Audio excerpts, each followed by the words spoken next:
ठाणे जिल्ह्यातील दोघींची सतत परदेशवारी, पोलिसांना संशय आला आणि सत्य समजताच पायाखालची जमीन सरकली असा प्रकार. नेमकं काय घडलं होतं? या दोघी इतक्या वेळा परदेशात का जात होत्या आणि त्या प्रवासामागचं खरं कारण समोर आल्यानंतर पोलिसही क्षणभर स्तब्ध का झाले? ही घटना आहे मुंबईच्या गजबजलेल्या आंतरराष्ट्रीय विमानतळावर घडलेल्या एका घटनेची, जिथे दररोज हजारो प्रवासी ये जा करतात. जिथे कुणी पर्यटनासाठी जातं, कुणी नोकरीसाठी, कुणी व्यवसायासाठी, पण त्याच गर्दीत काही चेहरे असेही असतात जे दिसायला अगदी सामान्य, पण त्यांच्या मागे दडलेलं वास्तव थरकाप उडवणारं असतं. त्या दिवशीही सगळं नेहमीसारखंच चालू होतं. परदेशातून येणाऱ्या फ्लाईट्स, लगेच बेल्ट जवळची गर्दी, इमिग्रेशन काउंटरवरची रांग. कोणालाही वाटलं नव्हतं की काही मिनिटात एक मोठं रहस्य उघड होणार आहे. इमिग्रेशन अधिकाऱ्यांची नजर एका महिला प्रवाशावर पडते. कागदपत्र व्यवस्थित, तिकीट योग्य, पण तरीही काहीतरी खटकत होतं. कारण ही पहिली वेळ नव्हती. याआधीही अनेकदा परदेशवारी, तोच देश, तोच पॅटर्न आणि प्रत्येक वेळी उत्तर मात्र धुसर. नेमकं कशासाठी जाता हा साधा प्रश्न विचारताच समोरचा व्यक्ती गोंधळते. उत्तर देताना शब्द अडखडतात, डोळ्यांची नजर सुकवली जाते.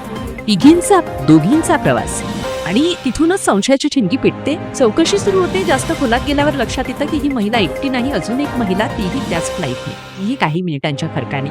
दोघींचा प्रवास, दोघींचं वेळापत्रक, दोघींची परदेशवारी, सगळं जुळत जातं. पोलीस आणि इमिग्रेशन अधिकारी अधिक सतर्क होतात. कागदपत्रांची बारकाईने तपासणी होते. इथेच एक महत्वाची गोष्ट समोर येते की वास्तव्यात फरक आहे. काही कागद बनावट असल्याचा संशय बळावतो आणि मग चौकशीचा फास आवळायला सुरुवात होते. परदेशात नेमकं काय काम?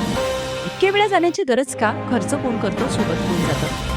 प्रश्नांवर प्रश्न विचारले जातात. उत्तर मात्र अधिकच गोंधळात टाकणार. हळूहळू धागेदोरे उलगडू लागतात. हे प्रकरण फक्त परदेशवारी पुरतं मर्यादित नाही. याची मुळे थेट ठाणे जिल्ह्यापर्यंत पोहोचतात. एक कार्यालय, एक एजन्सी, कागदोपत्री सगळं कायदेशीर वाटणारं, पण आतमध्ये मात्र वेगळंच चित्र. ज्या महिलांना मदतीचं, उपचाराचं आमिष दाखवलं जात होतं, ज्यांना सोपं काम, मोठे पैसे असं सांगितलं जात होतं, त्यांना खरं काय घडतं याची कल्पना नाही. पोलीस अधिक खोलात जातात. देशातच नाही तर परदेशातील काही ठिकाणांपर्यंत चौकशीचे धागे पोहोचतात. आफ्रिका, मध्य आशिया, दक्षिण पूर्व आशिया, प्रत्येक ठिकाणी तोच पॅटर्न पोहोचतो आणि त्यामागे तोच गुप्तधंदा. महिलांची निवड, खोटी माहिती, बनावट कागदपत्र आणि नंतर परदेशवारी. सगळं काही इतकं नियोजनबद्ध की वरवर पाहता कुणालाही संशय येणार नाही. पण एक चुकीचं उत्तर आणि सगळं उघड होतं. पोलिसांना जेव्हा संपूर्ण चित्र समजतं तेव्हा क्षणभर सगळेच शांत होतात. कारण हा प्रकार फक्त कायद्याचा भंग नव्हता, तर महिलांच्या शरीराशी, त्यांच्या भवितव्याशी खेळ करणारा होता. आणि अखेर सगळ्या चौकशीअंती जे सत्य समोर आलं ते ऐकून पोलिसांच्या पायाखालची जमीन सरकली. ठाणे जिल्ह्यातून चालवलं जात होतं बेकायदेशीर एक डोनेशन आणि सरोगसीचं आंतरराष्ट्रीय रॅकेट. महिलांना विवाहित असल्याचं खोटं दाखवून कायद्याच्या पळवाटा शोधून देशात आणि परदेशात प्रजनन केंद्रांना पुरवठा केला जात होता. हेच होतं त्या सततच्या परदेशवारीचं खरं कारण. आता संपूर्ण नेटवर्क उघड करण्याची तयारीत आहे.